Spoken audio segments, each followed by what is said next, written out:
আল্লাহর নবী বলেন পৃথিবীতে আমি যদি আল্লাহ বাদে আর কাউকে বন্ধু হিসাবে গ্রহণ করতাম তাহলে আবু বকরকে বন্ধু হিসাবে গ্রহণ করতাম। যেহেতু আল্লাহ আমার সবচেয়ে বড় বন্ধু, এজন্য দুনিয়াতে আমার আর বন্ধুর প্রয়োজন নেই। এরপর আমার শ্রেষ্ঠ বন্ধু আল্লাহর পরে আবু বকর। জোরে বলেন।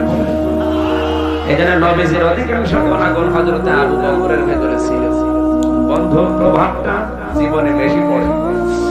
এই ফেরাউন ছোটবেলা থেকে ডান পিটে ছিল, অত্যাচার জুলুম নির্যাতন করত মানুষের উপরে। ডান পিটে মানুষ এমনি মানুষকে আন্দাজে এক ঘুষি মেরে দেয়।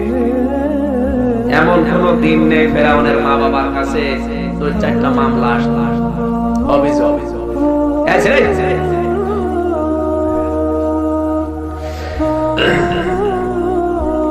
শেষ পর্যন্ত মা বাবার সহ্য করতে না পেরে ওকে ত্যায্যপুত্র করেছিল। এই যে ত্যায্যপুত্র করার সিস্টেম ফেরাউন থেকে শুরু হয়েছে। সর্বপ্রথম এই পৃথিবীতে সন্তানকে ত্যায্য করে দিয়েছে ফেরাউনের মা। দিয়েছে, চিন্তা করছে কোথায় যায়, নিজের দেশ ছেড়ে বর্ডার পার হয়ে চলে যাচ্ছে। বর্ডার পার হয়ে যাবার সময় বর্ডার পার হয়ে যারা যায় সাহসে যায় না, ভয়ে ভয়ে সাহসে যায়। এমনি পাসপোর্ট নেই, ভিসা নেই, চুরি করে যাচ্ছে ভয়ে ভয়ে। চাদর মাথার উপরে দিয়ে ঘোমটা দিয়ে বের হয়ে চলে যাচ্ছে। ওর বন্ধু ছিল হামান। জিজ্ঞাসা করছে কে? বলে আমি। কোথায় যাও? মা বাবা আমাকে ত্যায্য করে দিয়েছে, এখন আমি আর দেশে থাকতে চলে যাচ্ছি বাইরে। হামান ডাক দিয়ে বলে আমার অবস্থা ওই একই, আমারও মা বাবা আমাকে দেখতে পারে না। তুমি যখন যাও আমার সঙ্গে নাও। দুইজনকে নিয়ে দুইজন মিলে চলে যাচ্ছে বর্ডার পার হয়ে। রাতের বেলা বর্ডার পার হয়ে পৌঁছেছে মিশরে। কোথায়? মিশরে পৌঁছানোর পরে সারা রাত হাঁটতে হাঁটতে দেশের অনেক দূরে গিয়ে এসেছে বর্ডার থেকে। সকাল যখন হয়েছে চিন্তা করছে পেটে তো খাবার নেই, সারা রাত জাগায়। একটা লোক তরমুজের খেতে কাজ করছিল। ওর জীবনী থেকে বলছি, যাবার পরে রাত দিয়ে বলে চাচা আমাদেরকে কিছু খেতে দেন। মুরব্বি বলে খেতে দিতে পারি, আমার প্রতিটি তরমুজ গাছের গোড়ায় 1 বালতি করে পানি দেওয়া লাগবে। ফেরাউন হামান দুইজনের নাম কিন্তু এটা না। ফেরাউনের নাম ছিল অনেকগুলো নাম। ফেরাউনের নাম আসল কিন্তু এটা, ওর নাম ছিল আসওয়া। ডাক দিয়ে বলছে চাচা পেটে তো খাবার নেই, এক কাজ করেন 2টা তরমুজ দেন, আমরা দুইজন খেয়ে নে, শক্তি হোক, এরপরে পানি ঢেলে দেব। ঠিক আছে, দুইজন 2টা তরমুজ খেয়ে পরে পানি লাগাও। দুইজনই যুবক মানুষ, শরীরে শক্তি আছে। মালিক চিন্তা করছে যে কাজ তো ভালোই হচ্ছে, তাই তোরা কাজে লাগবি, অসুবিধা নেই, শুধু বাড়িতে থাকা খাওয়ার ব্যবস্থা করে দিয়ে কাজ করে দেব। ফেরাউন সর্বপ্রথম এই পৃথিবীতে তরমুজের খেতে কাজ দিয়ে জীবন আরম্ভ করে। এর আগে হব কোম্পানির ম্যানেজার ছিল, কাজ কর্ম ছিল না, বাপের হোটেলে খেত। কিছুদিন চলছে, মুরব্বির বাড়িতে থাকে। হঠাৎ করে একদিন হামান বলতে দিচ্ছে বন্ধু এভাবে আর কতদিন চলা যায়, এক কাজ করো, এদেশে মিশরের সরকারি গোরস্থানের দারোয়ান নেবে, সার্কুলার দিয়েছে। তোমার তো বডি ফিটনেস ভালো আছে, তুমি সালাম্বা ভালো, তুমি যে দরখাস্ত লাগাও, দেখা যাক কি হয়। দরখাস্ত দেওয়ার পরে লাইনে দাঁড়িয়েছে। ওর বডি ফিটনেস দেখে, ওর যোগ্যতা দেখে, হ্যাঁ ঠিক আছে ধরে নিয়ে নিলাম। মিশরের সরকারি গোরস্থানের, কেন্দ্রীয় গোরস্থানের দারোয়ান, গোরস্থানের যে ঘর আছে ওখানে থাকে। হামানকে কিছুদিন পরে পরে তোরা তরমুজের খেতে কাজ করার দরকার, যে আমার সাথে আয়, মানুষ মরে, এখানে আসে মাটি দেওয়ার সময় তোমার সাহায্য করবে, দুইজন মিলে আমাদের চলে যাবে। বেশ কিছুদিন চলছে, হঠাৎ প্লেগ রোগ দেখা দিল মিশরে, পাইকারি হারে মানুষ মরা আরম্ভ হয়েছে। হাজার হাজার মানুষ মারা যাচ্ছে, সবাই গোরস্থানে নিয়ে আসে। ফেরাউন যতটুকু পারে মাটি দেয়, নাই নাই দেয়। হঠাৎ করে হামান ডাক দিয়ে বলে, বন্ধু এইভাবে না, এক কাজ করো, যারা এসেছে ধনী মানুষ যারা, আমরা লাশ নিয়ে এখন দাঁড়িয়ে থাকবে, বলো টাকা বেশি দেবে, তার লাশ আগে মাটি দিয়ে দেবো। গোরস্থানে সর্বপ্রথম ঘুষের সিস্টেম চালু করেছিল এই ফেরাউনের বন্ধুর কথা মতো। আমি কিন্তু হাসরের নাম করতে পারি না, আমি নাম জানি হাসর, কিন্তু নাম ধরা কেমন যেন লাগে, দরকার নেই। আপনি কি কথা বোঝেন? ফেরাউন সর্বপ্রথম গোরস্থানে মরা মানুষ নিয়ে রাজনীতি শুরু করেছে। ঘুষের সিস্টেম চালু করে টাকা যে বেশি দেয় তাহলে আগে মাটি দিয়ে দেয়। 10 টাকা নেওয়ার কথা সেখানে 10,000 টাকা, কারণ লাশ নিয়ে কোটি কোটি টাকার মালিক কতক্ষণ দাঁড়িয়ে থাকবে, ও টাকা দিয়ে আগে টাকা দেয়, মাটি দিয়ে দেয়। কয়েকদিনের ভেতরে এত টাকার মালিক হয়ে গেল। আমার ডাক দিয়ে বলে, বন্ধু এক কাজ কর, টাকাগুলো এক জায়গায় জমা না করে মানুষের ভেতরে দিনের বেলা টাকা ছেড়ে রাখ, টাকা ছেড়ে রাখে টাকা আসে। এই যে সিস্টেম চালু হয়ে গেল। এই সিস্টেম তো আর বাংলাদেশে এখনো শুরু হয়নি,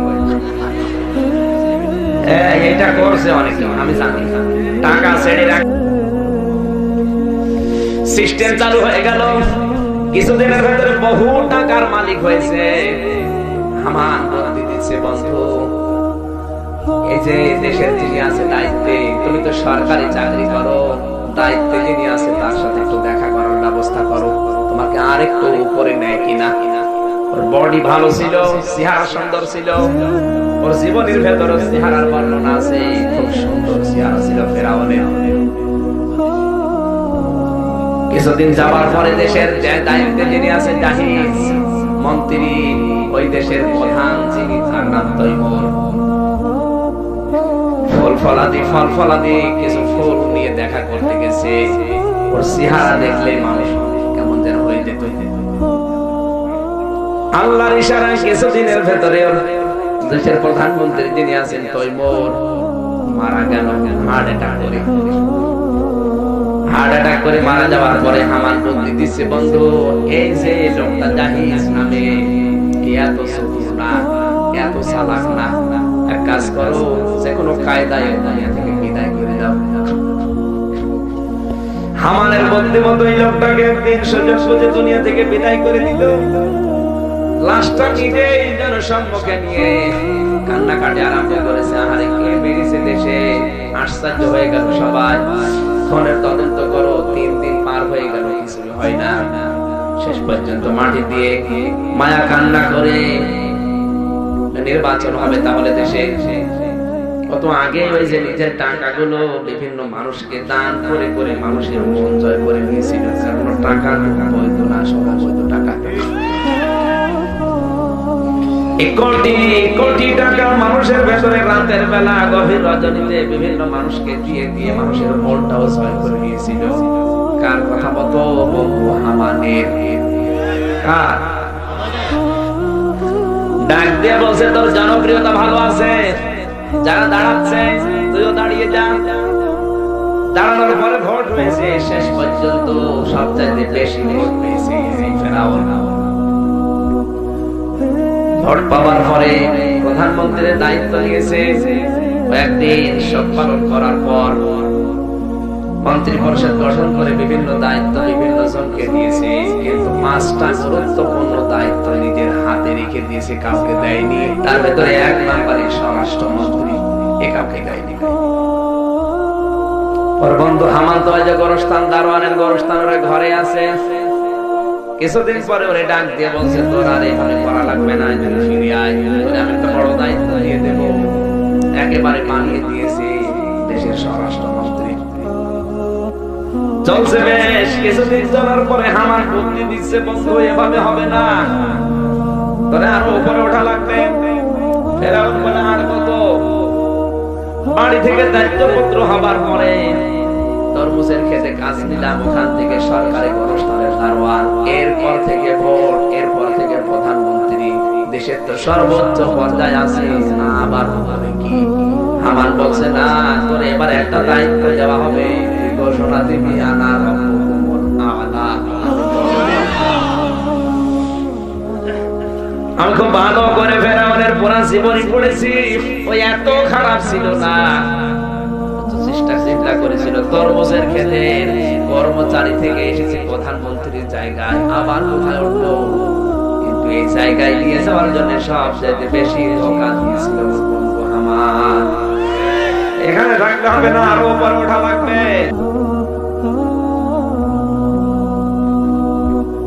রব দাবি কর, ফেরাউন হয়তো ওকে গরম দিয়েছিল, বেটা কি বলিস? এদেশে এখনো আসমানি কিতাবের আলোচনা চলে, এখনো আসমানি কিতাবের জ্ঞানী জ্ঞানী আলেমরা আছে।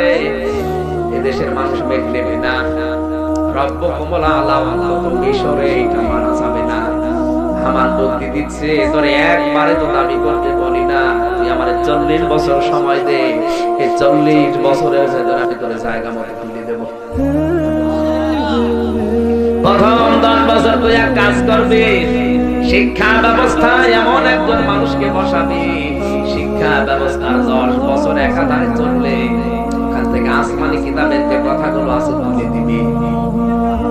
তাওরাতের, ইনজিলের, জাবুরের কথা না, আসমানি কিতাবের ওই সময় যেটা ছিল ওই কিতাবের কথাগুলো আস্তে আস্তে সব তুলে দে। দেখবি 10 বছরের শিক্ষা ব্যবস্থায় আমল পরিবর্তন হয়ে গেছে, মানুষ শিক্ষিত হবে কিন্তু অধিকাংশ গুলো নাস্তিক হবে। 10 বছর একাধারে যখন এভাবে চলছে, কোরআনের শিক্ষা ব্যবস্থা থেকে আলাদা, আসমানি কিতাবের শিক্ষা নেই। 10 বছর একাধারে থাকলে মানুষ এমনি আমার আল্লাহকে ভুলে যাবে। হামান বুদ্ধি দিচ্ছে, বন্ধু আরো 10 বছর এক কাজ করা লাগবে, এই আসমানি কিতাব যারা পড়াতে পারে ওদেরকে বিদায় করা লাগবে, আর ওদেরকে এমনিতে বিদায় করতে গেলে জনগণের টার্গেট হয়ে যাবে। কাজ কর, ওদেরকে বিদায় করার আগে এমন এমন দোষ ওদের উপরে চাপিয়ে দে যেন মানুষ ওদের নাম শুনলে ঘৃণা করে। আপনি এমনি মেরে ফেলেন একটা আলেমকে যদি দোষ করে, কিন্তু মারার আগে এমন দোষ তার উপরে চাপিয়ে দেওয়া হয়, পরবর্তী প্রজন্ম যারা আসবে ওরা যেন আলেমের নাম শুনলে ঘৃণা করে। বড় হুজুরের ধর্ষক, ছোট হুজুর তো 2 নম্বর। আপনি মনে হয় ঘুমাচ্ছেন, তোমার 12টার পরে জেগে উঠবেন। 3 নম্বরে যারা কাজ করা লাগবে, এই দেশে নারী পুরুষের এক জায়গায় চাকরির ব্যবস্থা করে দে, কারণ একটা মানুষ। হামান ডাক দিয়ে বলে, বন্ধু আর 10 বছর বাকি আছে, এক কাজ করো, তুমি যে রব আনা রব্বুকুমুল আ'লা এটা বললেই মেনে নেবে তা না, এক কাজ করো, অনেককে মানবে, অনেককে মানাতে বাধ্য করা লাগবে। সুতরাং মানুষকে বাধ্য করতে হলে ক্ষমতা লাগবে, পাওয়ার লাগবে, প্রশাসন লাগবে। এই যে 10 বছরে যত জারজ তৈরি হয়েছে, প্রায় 12,000 জারজ সন্তান তৈরি হয়েছিল, ওই 12,000 সন্তানকে নিয়োগ দিয়ে তুমি প্রশাসনের ডান হাত বানিয়ে নাও, যে মানবে না তাকে দিয়ে পিটিয়ে মানাবা। সিস্টেম আমার মনে হয় পৃথিবীতে অনেক দেশে এখন আরম্ভ হয়ে গেছে। আল্লাহ বাঁচিয়েছে যে আমাদের দেশে এখন শুরু হয়নি। কথা বলার দরকার নেই, শেষ পর্যন্ত হামানের বুদ্ধিমতো 40 বছরের টার্গেট নিয়ে ঘোষণা দিল আনা রব্বুকুমুল আ'লা, যে মেনেছে তাকে ছেড়ে দিয়েছে, যে মানে না নিজের স্ত্রী তাকেও ছাড়ে। কথা বলুন, নিজের স্ত্রীকে এত অত্যাচার পৃথিবীতে ফেরাউন করেছে। আমি কত মহিলার জীবন পড়েছি, কিন্তু আসিয়ার জীবন পড়তে গেলে আমার কান্না আসে, কারণ এত অত্যাচার দুনিয়ায় কোন স্বামী তার স্ত্রীকে করতে পারে আমি দেখিনি। মা বোন যারা এসেছেন, এবার আপনি যদি আদর্শ হিসেবে কাউকে নিতে চান, আসিয়াকে নেবেন। কথা বোঝা যাচ্ছে? ফেরাউনের কথা বলছিলাম, মানে নাই। 3 নম্বরে নাম পেয়েছি আমি হযরতে খাদিজাতুল কুবরা, নবীর স্ত্রী। 4 নম্বরে নাম পেয়েছি বিশ্ব নবীর ছোট মেয়ে ফাতেমাতুজ জোহরা। তামাম পৃথিবীর মুসলিম নারীদের 4 জন মহিলা আদর্শ, 1 জন মারিয়াম, 2 নম্বর আসিয়া, 3 নম্বর খাদিজাতুল কুবরা, 4 নম্বর ফাতেমাতুজ জাহরা রাদিয়াল্লাহু তাআলা আনহা। সরে বলেন আমিন। বন্ধুর প্রভাবটা আমি শিক্ষা দিচ্ছিলাম, শেষ পর্যন্ত ফেরাউন ডাক দিয়ে বলছে, তুমি যদি আমারে না মানো তোমার এইভাবে বিদায় করে দেব। বিদায় করে দিয়েছে, এরপরও মানে নাই। এটা নিজের স্ত্রীকে ছাড়ে নাই, এইটা সরিয়ে পড়েছে মানুষের ভেতরে। ওরে বাবারে কি রে, নিজের বউকে ছাড়ে না, ও যদি না মানে আমারও ছাড়বে না। যাদের কম ঈমান ছিল, ঈমান দুর্বল ছিল, অনেকেই ফেরাউনের দিকে গিয়েছিল। আজ বিশ্বে অনেক দেশ আছে, বাতাস যদি একটু গরম হয় বলবে পরে তওবা করে নেব, এখন এসে থাকি। এটা তো এখন দেশে শুরু হয়নি, হবে। কথা বলতে কেন? কত মানুষ টুপি খুলে পকেটে নিয়েছে, দরকার নেই পরে তওবা করে নেব। ফেরাউন যে কাজটা করেছিল নিজের বুদ্ধিমতো না বন্ধুর প্রভাবে? আরো জোরে আল্লাহ রাব্বুল আলামিন বলেন, ইন্নামা ওয়ালিয়ুকুমুল্লাযীনা আমানু, ইন্নামা ওয়ালিয়ুকুমুল্লাহু ওয়া রাসূলুহু ওয়াল্লাযীনা আমানু। সূরা মায়েদা আয়াত নাম্বার 55। মনে আছে আপনাদের? হ্যাঁ মনে আছে। আল্লাহ পাক বলেন, অবশ্যই তোমাদের বন্ধু হবে পৃথিবীতে 3 জন। আরো 1 নম্বরে তোমাদের বন্ধু হবে আমি আল্লাহ। কে? আল্লাহ যে মানুষের বন্ধু হয়, কোরআন জানাচ্ছে। আল্লাহ বন্ধু কাদের? আল্লাহ নিজে আয়াতের ব্যাখ্যা অন্য আয়াতে দিয়েছে, আল্লাহু ওয়ালিয়ুল্লাযীনা আমানু। যারা ঈমান এনেছে আমি আল্লাহ তাদের বন্ধু হয়ে গেছি। ইখরিজুহুম মিনাজ যুলুমাতি ইলান নূর, এদেরকে আমি অন্ধকারের জীবন থেকে আলোর দিকে বের করে নিয়ে আসি। আল্লাহ বন্ধু হতে হলে ঈমান আনা লাগবে। 170 কোটি মানুষ এই পৃথিবীতে এখন ঈমানদার, এগুলোই বন্ধু আল্লাহ, আর বাকিগুলো সব আমার আল্লাহর শত্রু।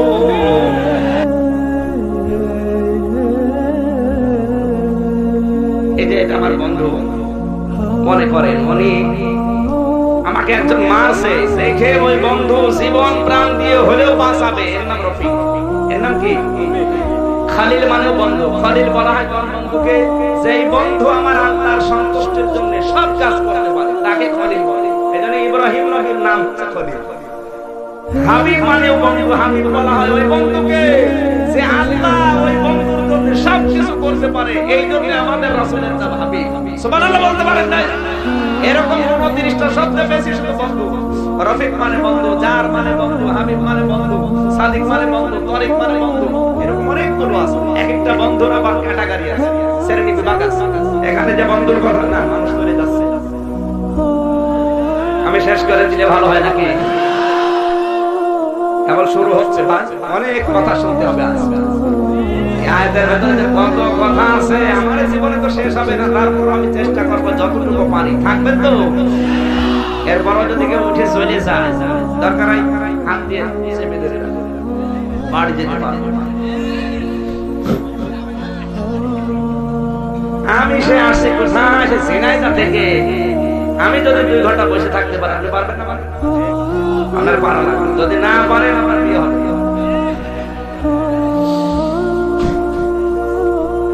এখানে 1 নাম্বার বন্ধুকে সবাই বলা লাগবে আল্লাহ রাব্বুল আলামিন বলেন, আমাকে যদি কেউ বন্ধু হিসেবে পেতে চায় তার 4টা কাজ করা লাগবে। আমরা জানি পৃথিবীতে বন্ধুত্বের সিস্টেম আছে। মোবাইল দিয়ে কেউ যদি বন্ধুত্ব করে, আগে ফেসবুকে তাকে বন্ধুত্বের অফার দেওয়া লাগে। সে অ্যাকসেপ্ট করবে, এরপরে আবার চিঠি দেবে, আপনি লিখবেন, কিছু উত্তর দেবে, আদান প্রদান হবে, এরপরে মোবাইলে কথা হবে, আস্তে আস্তে বন্ধুত্ব গাঢ় হবে। এরপরে হাদিয়াটাও বানিয়ে যাবেন। আল্লাহ রাব্বুল আলামিন বলেন, আমি যে বন্ধু, আমি তোর মোবাইল পাঠাবো না। আমি আল্লাহ তোমাদের কাছে চিঠি পাঠিয়েছি। ওই চিঠির সাথে যদি 4টা আচরণ করো, আমি আল্লাহ তোমাদের বন্ধু হব। আল্লাহর পাঠানো চিঠির নাম হচ্ছে কোরআন। এই চিঠিটা প্রথমে আপনাকে পড়া লাগবে। 2 নম্বরের চিঠিটা আপনাকে বোঝা লাগবে। নম্বরে এই চিঠিটা শুধু বুঝলেই হবে না, ওই চিঠিতে বন্ধু কি বলতে চেয়েছে ওই অনুযায়ী আপনাকে কাজ করা লাগবে। এতটুকুই না, বন্ধু যদি চিঠির ভেতরে লিখে দেয় যে এই কথাগুলো তুমি অমুক অমুককে জানিয়ে দাও, আপনাকে তাও করা লাগবে। সরি, এবার বাংলাদেশে বন্ধু আছে কারা এবার মিলান আল্লাহর এই চিঠি, আল্লাহর অনেক বন্ধু এখন সওয়াবের নিয়তে পড়ছে, পড়ে। দুই নম্বরে অনেক বন্ধু আছে এই দুনিয়ায় এটা বুঝছে, বোঝে না সওয়াব আরো বেশি হবে। তিন নম্বরে অনেক বন্ধু আছে আল্লাহর বন্ধু হওয়ার জন্য এটা নিজে আমল করছে, পড়ে পড়ে যা লেখা আছে কাজ করার চেষ্টা আছে, কিন্তু চার নাম্বার যে শর্তটা এইটা অনেক অনেক চার নাম্বার কি, শুধু পড়লে হবে না, বুঝলে হবে না, আমল করলেও হবে না। এই চিঠিটা জানতার কাছে পৌঁছানোর দায়িত্ব বন্ধু দিয়েছে, ওই কথাগুলো তার কাছে পৌঁছানো লাগবে। আরো জোরে, আজ বাংলাদেশে হাজারো আলেম কোরআন পড়ে, বোঝে, মানে ব্যক্তিগত জীবনে যতটুকু পারে, কিন্তু এই কথাটা যে মানুষের কাছে পৌঁছানো লাগবে এইটা করতে গেলে অনেক সময় সমস্যা করে। আর এইটা করতে গিয়ে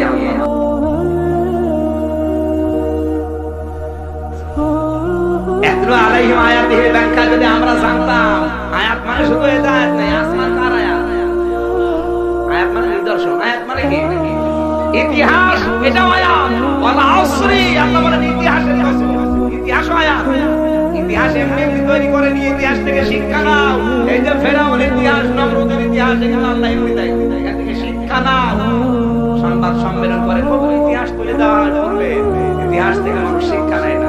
কত মানুষকে আয়াত দিয়ে বোঝানো হয়, আয়াত মানে ইতিহাস, আয়াত মানে আসমান, আয়াত মানে জমিন, আয়াত মানে আল্লাহর সৃষ্টি জগৎ। এই কথা বলে না কোরআনের আয়াত তো আয়াত মাস্ট বি, ওগুলো আয়াত, ওগুলো তুলে ধরে মানুষকে যখন বলা হয় স্বৈরাচারের পতনই হবে, হয় ফেরাউনের যেমন হয়েছিল, টিকে থাকতে কেউ পারে নাই, তুমিও পারবে না।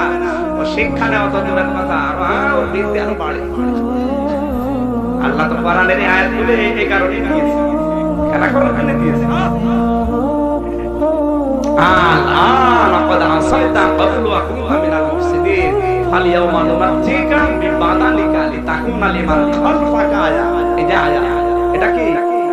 ফেরাউনের যে লাশ, এটা কিন্তু নিদর্শন। কথা বলে না কেন? এখান থেকে আপনি শুধু মিশরে যাবেন, লাশ দেখে চলে আসবেন, নাকি কিছু নেবেন না? আল্লাহ বলেন খালফাকা আয়া, তোর পরবর্তীতে দুনিয়ায় যারা আসবে তাদের জন্য তোকে আমি আয়াত করে রাখলাম। কেন? কারণ অনেক মানুষ আছে তোকে দেখার পরও শিক্ষা নেবে না, এখন সেটা তৈরি হচ্ছে। দেখতে যায়, মিশরে দেখতে যায় ফেরাউনের লাশ, জাদুঘরের ভেতরে দেখে আসি, তো সেই কারণে বলেছে ও সেই কাছে কথা বলে দেখে। আর আসলে কাজ হচ্ছে এভাবে আয়াত তুলে ধরা, বিভিন্ন ইতিহাস, আল্লাহর বিভিন্ন সৃষ্টি জগৎ নিয়ে গবেষণা করে তথ্যগুলো দুনিয়ার মানুষকে হাতে তুলে দেওয়া। যারা কোরআনে কারিম হচ্ছে গবেষণার বিষয়, তথ্য উপাত্তগুলো আপনি গবেষণা করে মানুষের কাছে তুলে দেবেন। এরকম এখন নবীর বন্ধু হওয়ার জন্য, রাসূলের বন্ধু হওয়ার জন্য শর্ত আমরা অনেকেই মানতে পারছি না, খালি কোরআন পড়ে। এতলু আলাইহিম আয়াতিহি, আল্লাহর আয়াতগুলো এভাবে পড়ো, ইতিহাস পড়ো, আয়াতের মর্ম অর্থ পড়ো, বাস্তবতা কি দরকার আয়াত থেকে। কম্পিউটার তৈরি করবে আয়াত থেকে, অ্যাটম বম তৈরি হবে আয়াত থেকে, ফেসবুক তৈরি হয়েছে কোরআনের আয়াত থেকে, ব্রেকিং নিউজ তৈরি হয়েছে কোরআনের আয়াত থেকে, মায়ের পেটের ভ্রণ তৈরি হয়েছে কোরআনের আয়াত থেকে। এগুলো নেই, শুধু পড়ে